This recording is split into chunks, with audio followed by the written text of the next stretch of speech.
Yo, what's up mga Master Mark Music here? Pwede daw pong isama natin yung dalawang scale na pareho yung key. Yan, take note mga Master, pareho yung key. Major scale at minor scale na magkapareho yung key. So ito na mga Master, pero bago ang lahat, magbibigyan muna ako ng disclaimer. Di po ako professional na gitarista, nagtuturo lang po ko base sa alam ko at sa sarili kong research. Nasa sa inyo na to kung susundin nyo o hindi yung mga tinuturo ko. Let's go! So, may nag-request nito mga Master pero hindi siya nagpa-mention mga Master. Pero pag napanood mo tong video na to mga Master, ito yun mga Master ang tinutukoy mo mga Master. Na bibigyan ko ngayon ng kasagutan sa abot lang ng makakaya ko mga Master. Ito na mga Master. Alam natin mga Master na meron tayong mga relative scale. Example yung C major scale natin. At yung ating A minor scale is relative. Kumbaga, isang nota or parehong nota lang sila ng tinatakbuhan. Ang ating D major scale at ating B minor scale, same lang din sila ng mga nota na tinatakbuhan. Kumbaga, sila yung kamag-anak ng mga scale, relative, minor at major.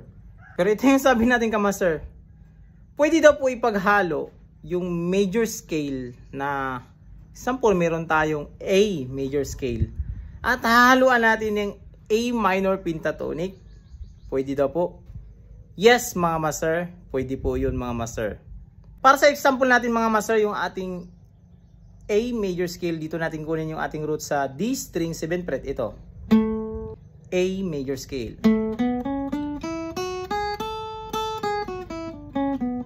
Yan. Marami naman yung mga octave pero ito focus lang kayo dito mga Master kasi kahit dito tayo pupunta sa ibang part ng neck is pareho lang din naman ng key na yun. So focus lang tayo dito sa isang shape na to, o isang scale shape.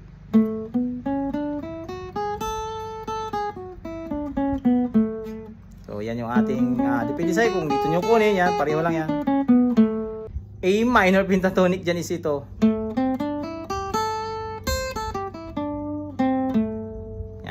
So, recall ulit natin mga Master, ito yung ating A major scale.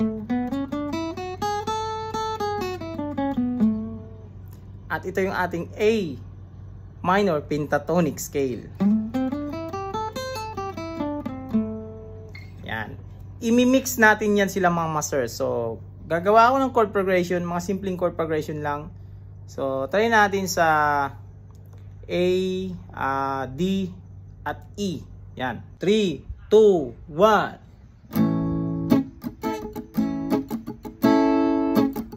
So, ito yun mga Master. Magbibigay siya ng konting spice. Parang bluesy yung dating niya mga Master. Una kong gagawin mga Master is yung major scale natin na A.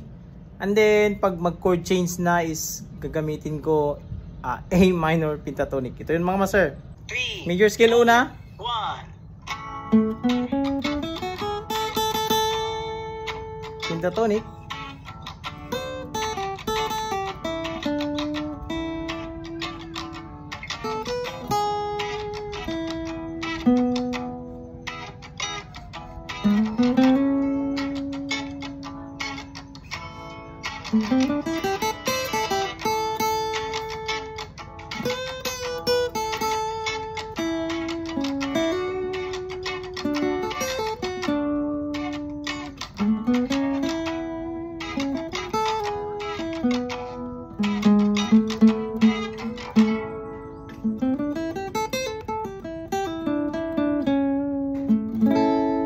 Yun, meron siyang tunog bluesy yung dating niya mga Master pag imimix natin yung dalawang scale na to mga Master na hindi sila relative na mga scale pero kayang-kaya, pwede natin imix yan mga Master.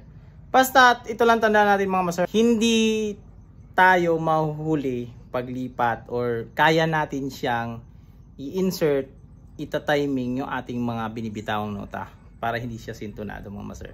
So hanggang dito lang sa video natin na ito mga Master. Sana nasagot natin yung tanong natin ka Master na pwedeng ipagsama yung major scale at minor scale na hindi sila relative, same key. Yan. So this is Mark Music. God bless you all. Peace out.